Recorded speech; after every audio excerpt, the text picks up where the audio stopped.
Senhor, fazei-me instrumento de vossa paz. Onde houver ódio, que eu leve o amor. Onde houver ofensa, que eu leve o perdão. Onde houver discórdia, que eu leve a união. Onde houver dúvidas, que eu leve a fé. Onde houver erro, que eu leve a verdade. Onde houver desespero, que eu leve a esperança. Onde houver tristeza, que eu leve a alegria. Onde houver trevas, que eu leve a luz. Ó Mestre, fazei que eu procure mais consolar que ser consolado, compreender que ser compreendido, amar que ser amado, pois é dando que se recebe, é perdoando que se é perdoado, e é morrendo que se vive para a vida eterna.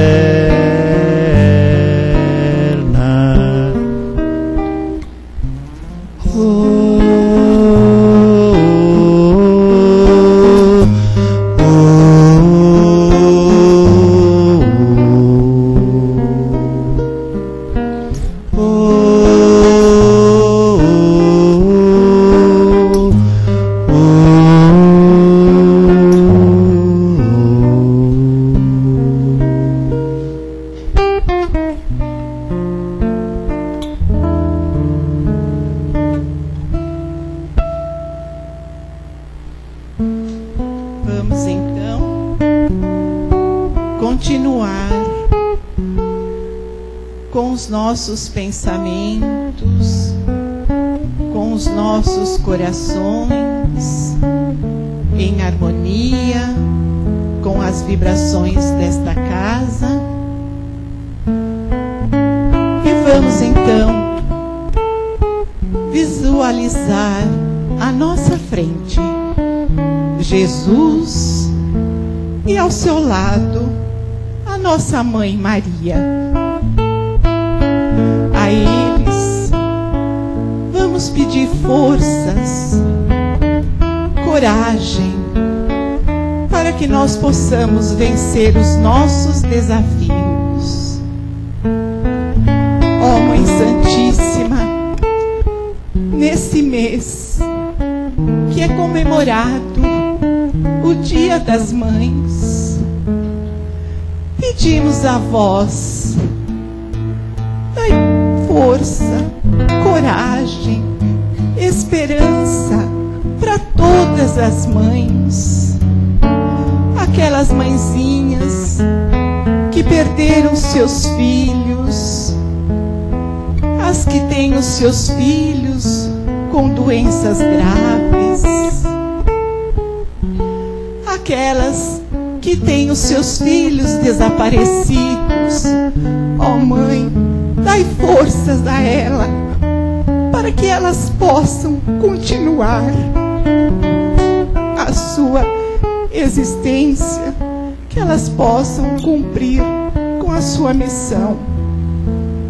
Ó Mãe, ajude aquelas que não têm o pão para dar para os seus filhinhos, que estão ao seu lado, chorando, pedindo um pedaço de pão.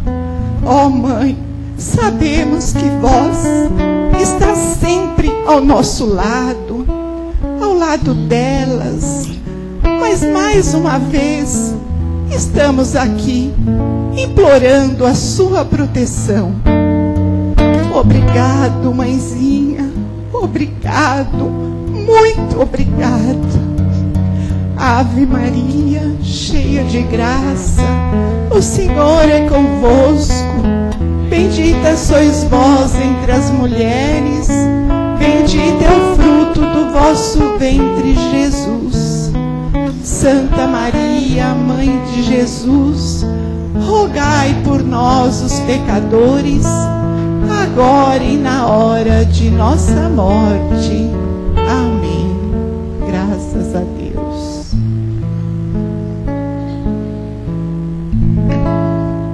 Quanta luz neste ambiente, descendo sobre nós, vibrando em nossa mente.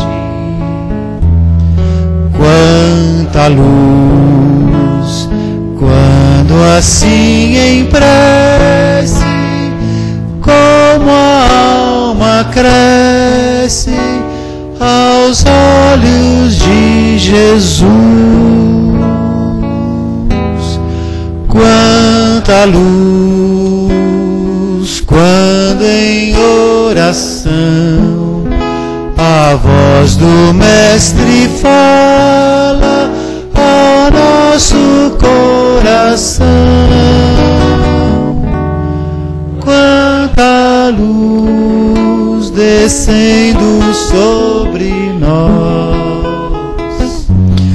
Quanta luz, quanta luz.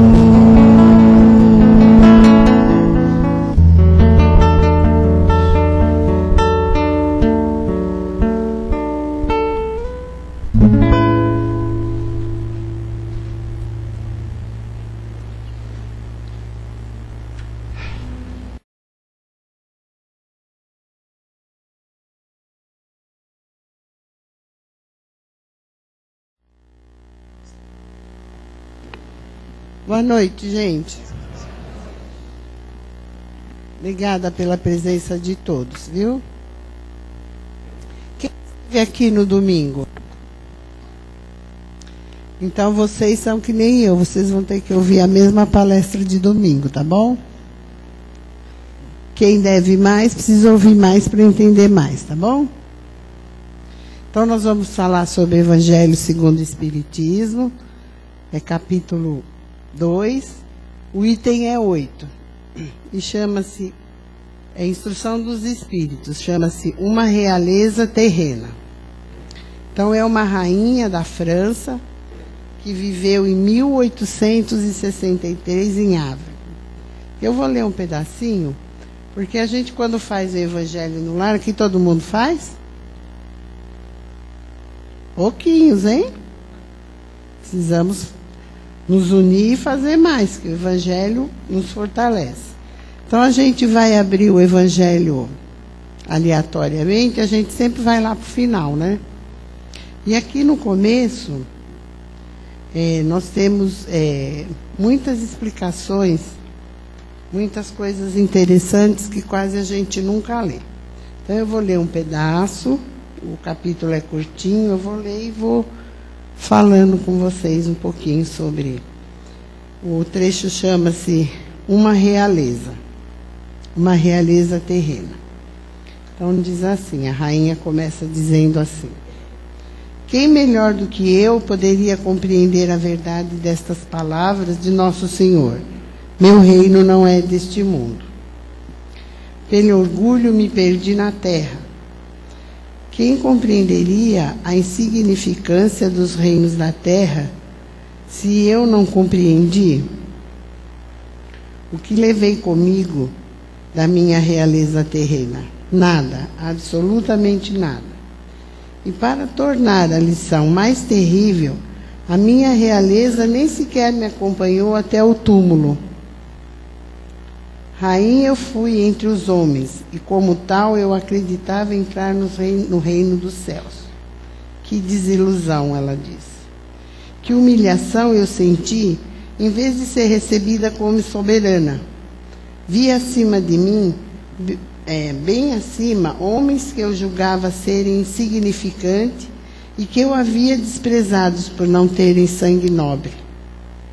Foi então que compreendi a inutilidade das honras e das grandezas que procuramos obter com tanta voracidade na terra. Então imaginem vocês a desilusão dessa rainha, que aqui tinha tudo, era reverenciada, por onde passava a reverenciavam, e tudo que ela falava, mandava fazer, era ordem. E ninguém ousava desobedecê-la. Porque é assim que nós aprendemos a tratar uma rainha, né? E qual não foi a sua surpresa ao desencarnar? Chegando lá do outro lado, ela diz céu, né? A desilusão de ver que aqueles a quem ela maltratou aqui, a quem ela pisou, estavam muito acima dela, como ela disse. Então ela não entendia por quê. Porque ela achava que ela fez tanto, né? Tanto bem, com tanto ouro, com tanto dinheiro, com tantos passeios. E ela estava lá embaixo, né? Colocada muito abaixo daqueles a quem tanto ela pisou e humilhou enquanto esteve aqui. Então ela quis saber o que aconteceu. E foi-lhe pedido contas do que Deus lhe havia emprestado. Porque nós não temos nada de nós, todo mundo sabe disso, né? Nem esse corpo é nosso. Quando a gente desencarna, que a gente não morre, né, gente? Fala morrer, faleceu, isso aí são adjetivos que nós usamos, mas nós desencarnamos. Quando a gente chega, a gente encarna. Quando a gente parte, a gente desencarna. Então, qual não foi a grande tristeza dela ao ver que nem o corpo e nem todo aquele ouro, aquelas roupas, aquela coroa, aquela casa maravilhosa, ela pôde levar nada. Porque já tem um ditado por aí que diz que caixão não tem gaveta, né? Então a gente não leva nada, a gente não leva sequer o nosso corpo. Precisamos de 4 pessoas para segurar na alça do nosso caixão e nos conduzir até o túmulo, não é isso? Provavelmente ela teve muitos que quiseram carregar o caixão dela. Mas chegando lá, ela chegou praticamente despida, porque ela quase nada fez, não em favor dos outros, porque a gente sempre acha, qualquer coisa que a gente faça, a gente acha que está fazendo para os outros, e não é. A gente precisa ter consciência, quem sabe muito, quem sabe pouco, quem lê, quem não lê, nós não estamos fazendo nada para os outros. Tudo que nós fazemos de bom ou de ruim é para nós mesmos. Porque se eu não enxergo o outro como a mim mesmo, eu não estou dando valor nem para a minha vida e nem para a vida do outro. Porque se o corpo fosse meu, ele não pereceria. Ele não iria para o túmulo, apodreceria e nem seria cremado, né? Como tanta gente prefere ser cremado do que ser sepultado. Então lá foi mostrado para ela que ela não fez nada por ela. Deus confiou nela, deu um título de nobreza, fez com que ela chegasse ao trono, fosse aclamada como rainha, e ela não fez nada, nem por ela e nem por ninguém. Ela somente usufruiu daquilo que Deus emprestou para ela. E na hora de prestação de contas, ela nem tinha como prestar conta. Se não fez nada, vai prestar conta do quê? Aí eu falo assim, nós precisamos olhar para nós. e perguntarmos para nós o que nós estamos fazendo por nós. Qual a desculpa que nós estamos dando? Não tenho tempo, trabalho muito, meus filhos ainda são pequenos, quando eu me aposentar, não me sobra nenhum tostão para no fim do mês poder fazer alguma doação de alguma coisa. Uma vez ou outra, quando eu estou com a água batendo aqui, quase me afogando, falo, tem um centro assim, que alguém me falou que é bom, vou lá tomar um passe. Ou vou na News, tem cursos. E todos esses lugares te trazem esta informação. Nada é nosso. Tudo vai ficar por aqui. Mas nós continuamos apertando a tecla do ter. Eu preciso ter porque meu vizinho comprou. Eu preciso ter porque minha irmã comprou. Eu preciso ter porque o meu vizinho trocou de carro. Troca de carro todo ano. O que será que ele anda fazendo? Eu não estou preocupada em saber o quanto ele trabalhou, o quanto ele se esforçou, o quanto ele se esfolou, apertou aqui, apertou lá, apertou acolá, para ele poder trocar o carro dele.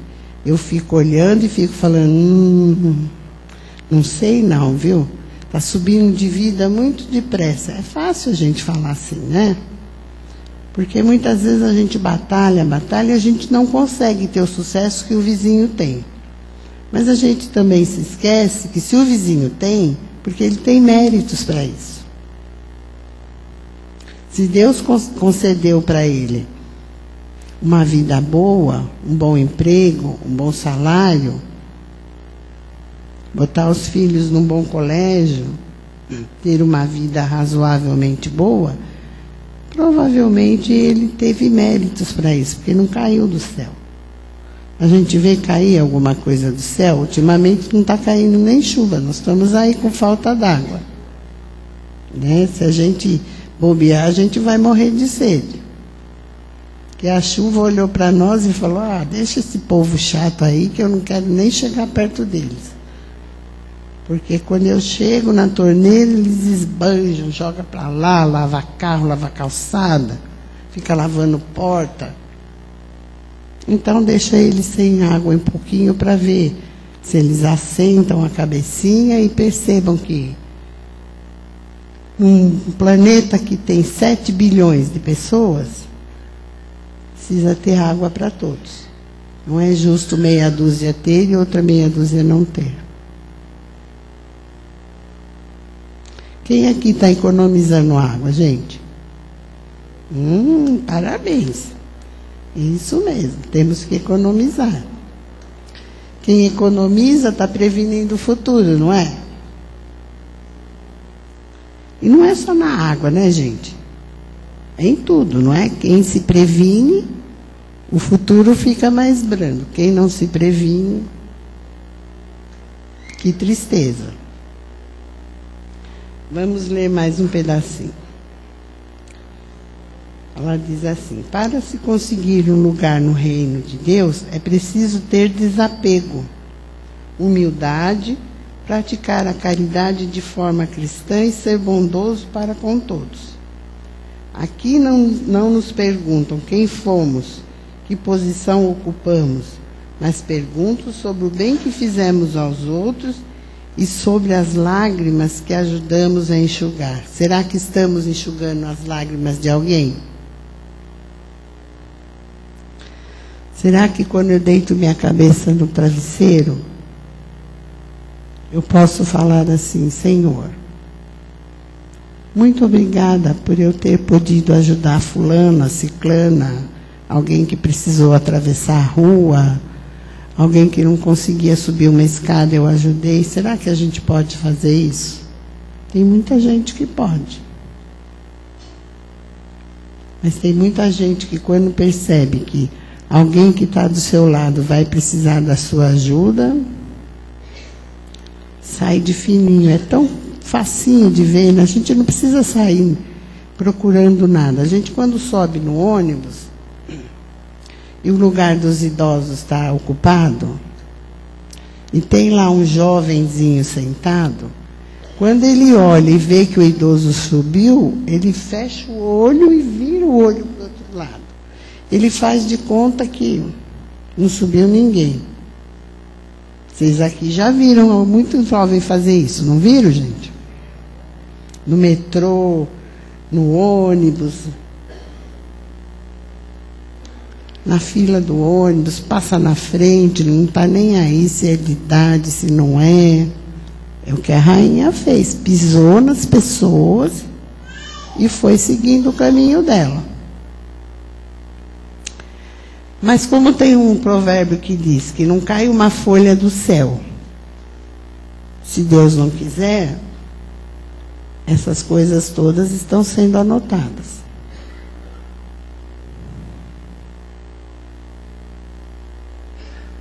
E qual será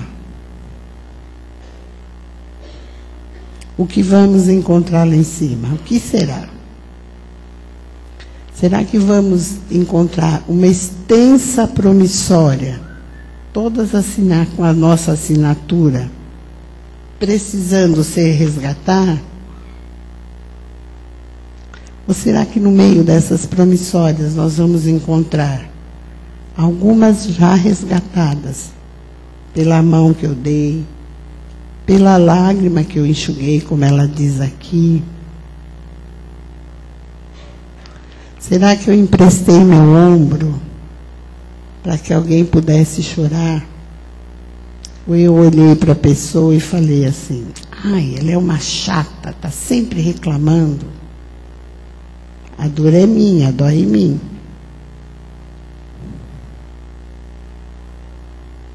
Será que eu vou precisar perder uma pessoa querida para saber que ela estava falando a verdade, que ela não estava bem, que ela estava com dor, que ela estava sozinha, que ela queria uma companhia, que ela precisava falar com alguém, que ela precisava de uma visita, de um telefonema, ouvir a voz de alguém?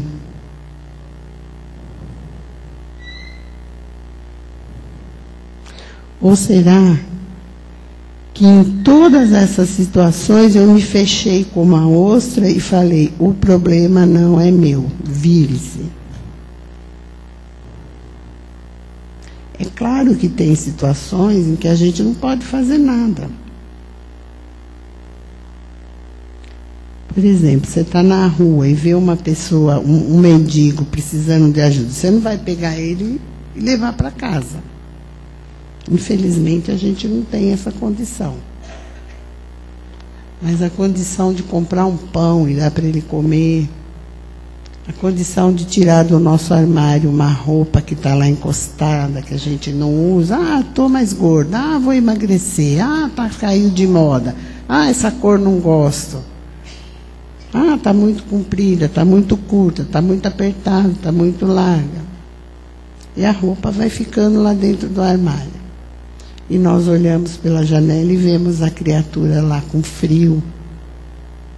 Muitas vezes quase despido, porque não tem com que se agasalhar. E o nosso guarda-roupa está lá entulhado. E na nossa geladeira, então? Quanta coisa nós desperdiçamos? Quantas coisas nós jogamos fora? A semana tem 7 dias, nós compramos, sei lá, 3 dúzias de banana. Comemos meia dúzia e o que sobra a gente põe no lixo.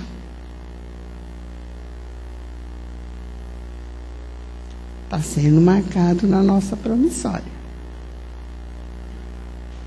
Dia de muito, dizia minha mãe, véspera de nada.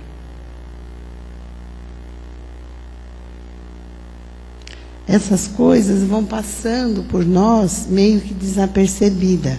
Ou nós não queremos perceber isso.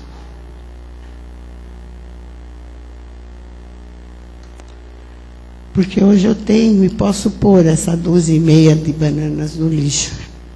E quando eu não tiver?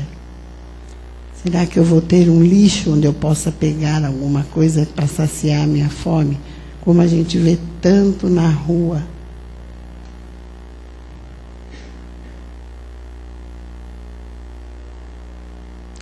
Como é triste, gente. Pelo menos para mim é, e eu acredito que para muitos de vocês também seja. Você passar em algum lugar e ver senhores de uma certa idade, senhoras, mexendo no lixo, porque estão com fome. Alguém já viu?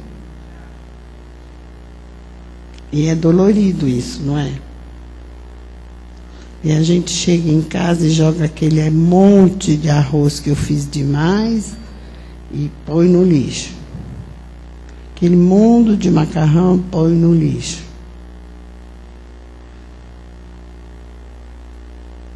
Um dia vamos precisar daquilo que jogamos no lixo.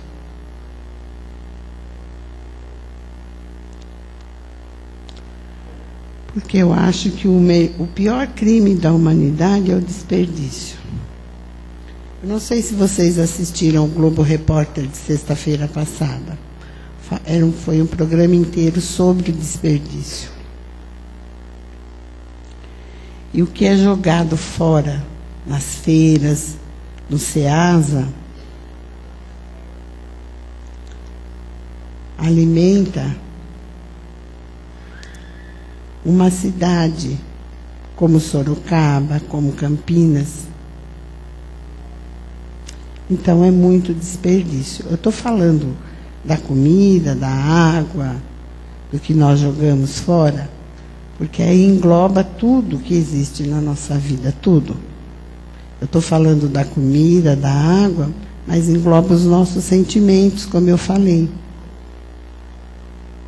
Quantas vezes a gente se sente sozinho e de repente o telefone toca e é um amigo, um conhecido.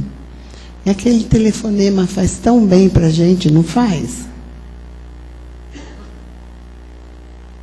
Aquele telefonema nos diz assim: poxa, alguém lembrou de mim.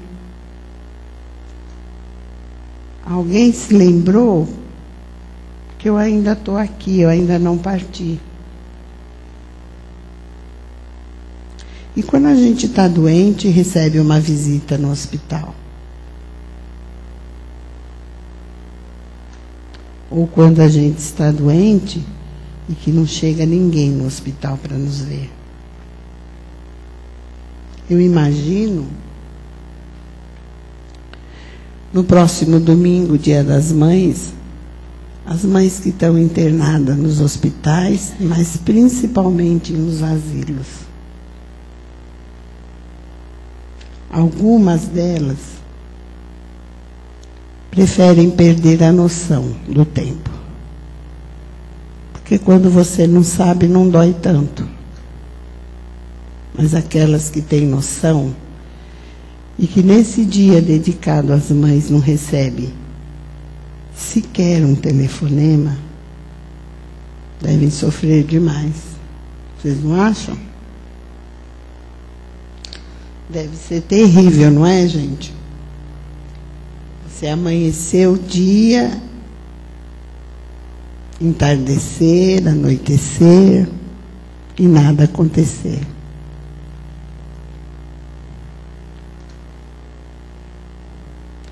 Algumas pessoas talvez digam assim: mas está acontecendo isso porque ela merece. Será? Ela te deu vida, ela te trouxe. Ela te permitiu mais uma encarnação para você continuar evoluindo. Por pior que ela tenha sido como mãe, você está aqui porque ela te quis, ela te aceitou, com todos os teus problemas, teus defeitos, tuas mazelas interiores. Ela não questionou, ela te trouxe. Então, ao menos por respeito, ela deveria receber um telefonema que fosse. Vocês não acham?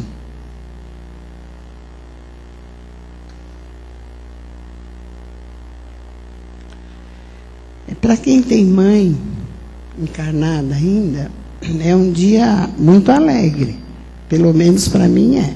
Eu passo com meus filhos, com meus netos, eles passam uma parte do dia com a mãe, e outra parte vem passar comigo, e a outra última parte passam com a outra avó, ou vice-versa. Mas eu não tenho mais a minha mãe aqui. Ela já partiu. E me faz muita falta. Esta é uma semana que eu realmente não gosto. Porque era a semana que os 6 filhos se reuniam, cada um com seus filhos, e era uma festa linda.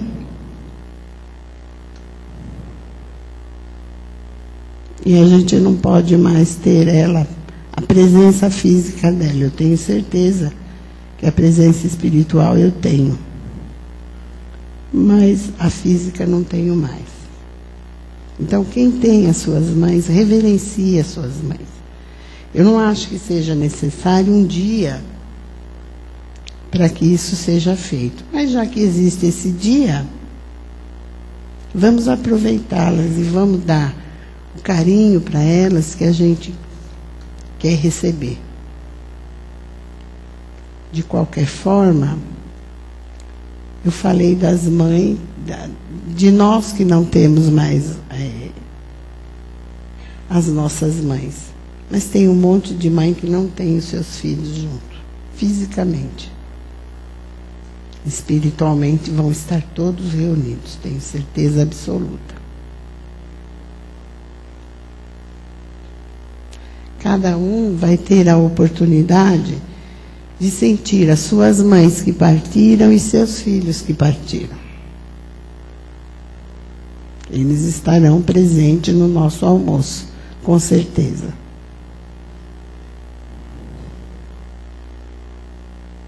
O dia tem que continuar sendo maravilhoso para aqueles que não têm mais as mamães junto e para aqueles que não têm os filhos juntos. Porque a vida continua. E nós, quando não aprendemos de um jeito, nós aprendemos de outro. Mas aprendemos. A vida,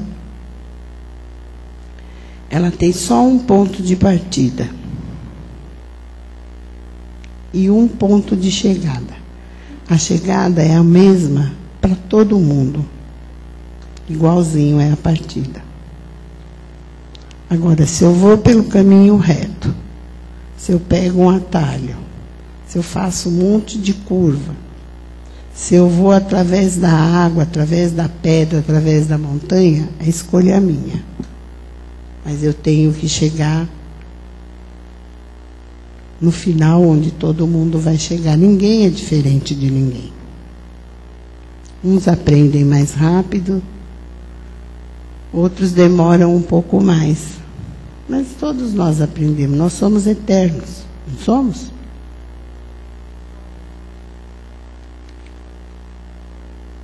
Então não importa se eu vou demorar 100 anos, se eu vou demorar 500, mas eu vou aprender e vou chegar até lá.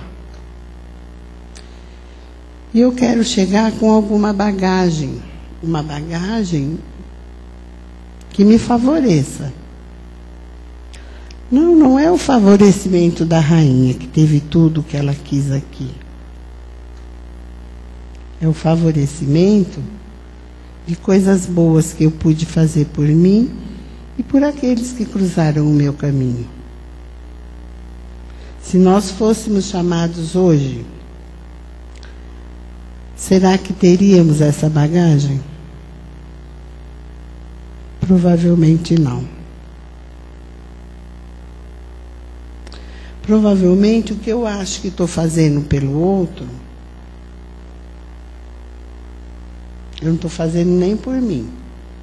Porque quando eu vou fazer pensando que eu estou ajudando o outro, já perdeu o valor.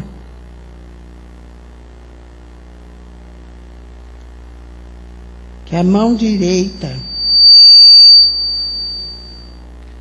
que a mão esquerda não saiba o que faz a sua direita. Não é isso que está no Evangelho? Então, quando eu faço para mostrar para o outro: olha como eu sou boazinha.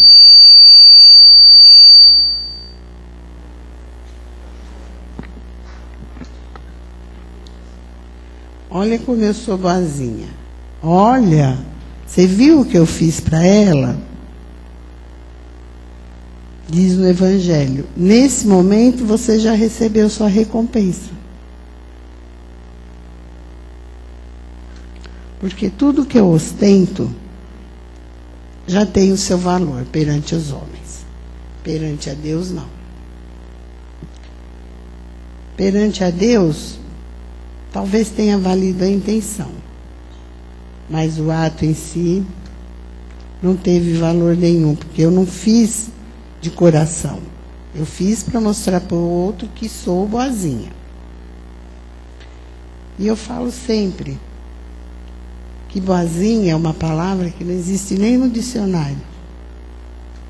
Ou você é bom ou você não é. Não é isso? Bonzinho a gente fala para aquela criancinha pequenininha, que a gente fala: ai, vamos ajudar fulano, você vai ser bonzinho, não sei o quê. Mas é uma palavra que não tem valor, não tem sentido nenhum. Ou você é bom ou você não é bom. E quantas vezes será que nós estamos sendo bons? Para conosco mesmo, gente.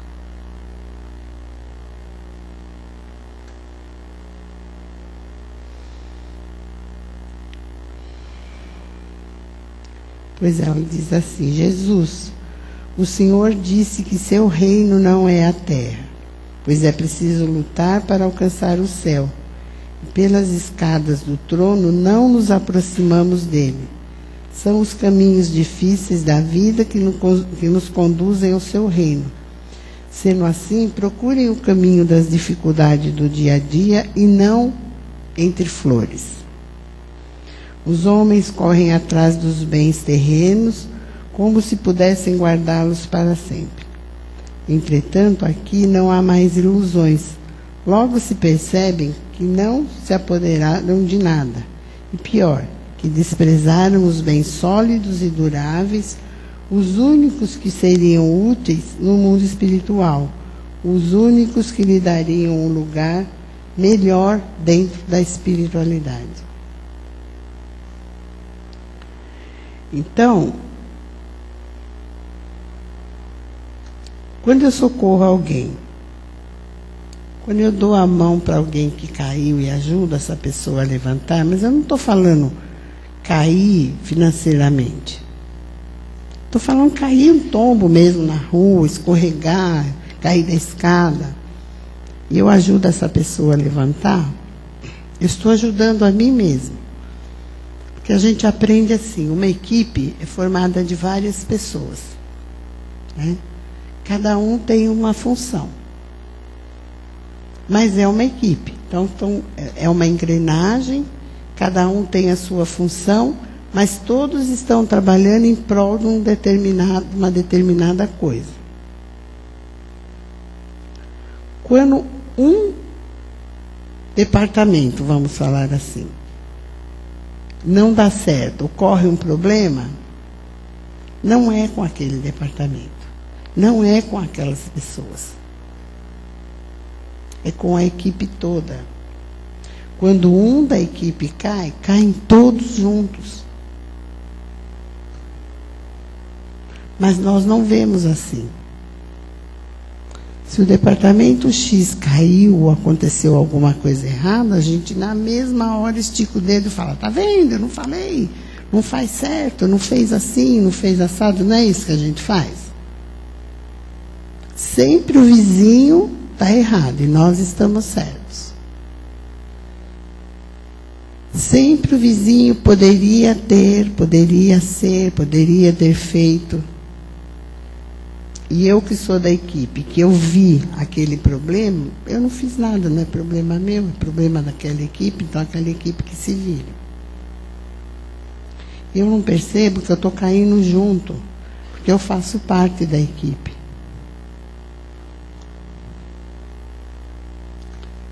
Então, volto a dizer, estamos preocupados com o ter. Não estamos preocupados com o ser. O ser é que vai chegar lá em cima e prestar conta, não é o ter. O ter vai ficar aqui. Agora o ser vai ficar de frente com o juiz e vai receber a punição. De uma herança mal, um bem mal dirigido, vai haver a falência, com certeza. Um filho mal educado, nós aqui, ou lá do outro lado, nós vamos presenciar a sua derrocada. E nós somos participantes disso. Não olhamos por ele, não educamos, não falamos, assim pode, assim não pode. Hoje em dia, nós mães, não somos como as mães de antigamente, que quando o filho errava, punia os filhos. Quem de vocês aqui não recebeu uma punição dos pais? Acho que todo mundo. Poucos não receberam. E ninguém morreu, todo mundo está aqui. E os nossos pais eram pais duros, não eram? Não passavam a mão na nossa cabeça, como nem nós fazemos hoje com os nossos netos, os mais jovens com seus filhos. O casal X, porque trabalha o dia inteiro, porque chega tarde, porque sai de manhã o filho está dormindo, volta de noite e está dormindo. O filho quer um pedacinho do céu, vai se matar, vai se esfolar e vai lá buscar e vai dar para o filho. O outro quer o videogame de última geração, que eu não tenho condição de comprar, vou fazer uma prestação de 36 vezes, mas eu vou dar. Não é isso que a gente faz? E quem é que nós estamos criando? Pequenos monstrinhos, não é? Porque eles estão achando que falou dá, a outra mão fala toma. E é assim que funciona? Aquele filho que foi criado com um pouco mais de rigidez, ele tem um rumo. Aquele que foi criado de toma tudo, faz tudo e vai lá e faz o que você quer, é essa geração que nós estamos vendo agora. Essa geração que mata, essa geração que não respeita, essa geração que faz o que quer, porque o país não tem punição, tem lei, mas ninguém cumpre. Por que eu vou cumprir? Infelizmente, está parecendo que nós estamos voltando ao tempo da barbárie. Em muitos lugares, gente, não é lugares lá na África, lá na Uganda, não. É aqui no Brasil, aqui em São Paulo, aqui no Guarujá. Estamos fazendo justiça com as próprias mãos. E o pior, matando inocentes. Infelizmente, nós temos culpa, porque é a geração do pode tudo. Esta é a geração do ter, não é a geração do ser. Esta geração não sabe o que é ser, mas sabe o que é ter. É o tênis de marca, o jeans de marca, a camisa de marca, o boné de marca. Senão, ai, coitado do meu filho, o outro tem, ele não tem, como é que ele vai ficar humilhado? Nós não perdemos o tempo de sentar com os nossos filhos e falar, isto eu não posso te dar porque eu não tenho condição. Porque o pai acha que vai ficar diminuído, que o filho vai pensar dele? Que ele é um incompetente, que ele não tem condições. Mas não é a sua realidade? Você tem que viver a sua realidade, não querer viver a realidade do vizinho.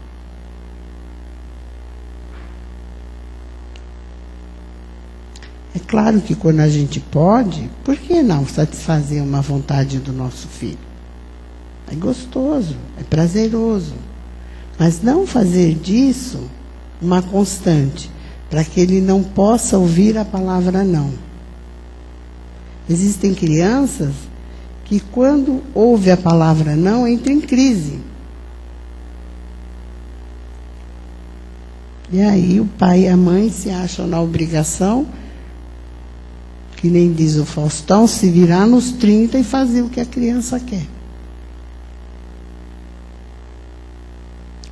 Então nós precisamos ter misericórdia desses filhos. Porque estamos, infelizmente, voltando ao tempo da barbárie.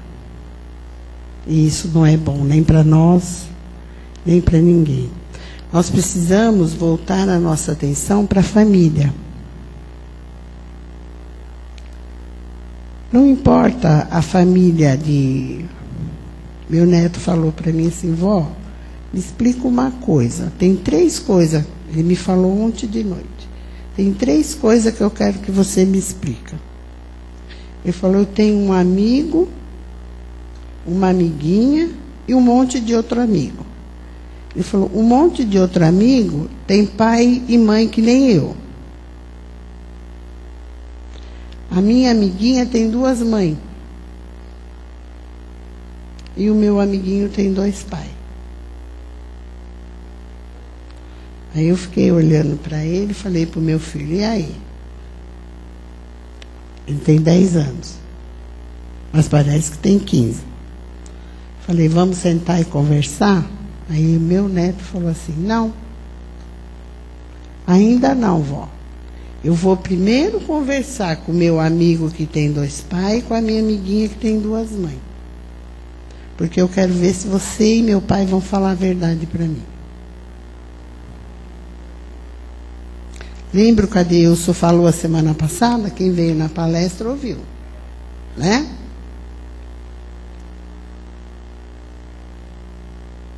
Até eu falei para o meu filho, falei, nossa, eu vi uma palestra quarta-feira que era exatamente esse assunto. Então, nós somos responsáveis por essa família. Essa família que nós trouxemos, essa família que nós criamos, essa família que nós vamos mostrar o certo e o errado. Mas não é o meu certo e o meu errado. O meu certo e o meu errado é para mim. Eu tenho que fazer com que ele entenda o que é certo e errado para ele. É a vida dele. É o problema que ele está vivendo. É o mundo que nós estamos vivendo. E esse mundo que nós estamos vivendo hoje é muito complicado para a criança. Muito mais complicado para a família que nós estamos trazendo para nós. Então, que a gente não faça como esta rainha. No final, ela diz assim, tenham piedade dos que não conseguem entrar no reino dos céus. E os ajudem com suas preces, pois a prece aproxima o homem de Deus. É o traço de união entre o céu e a terra. Não esqueçam.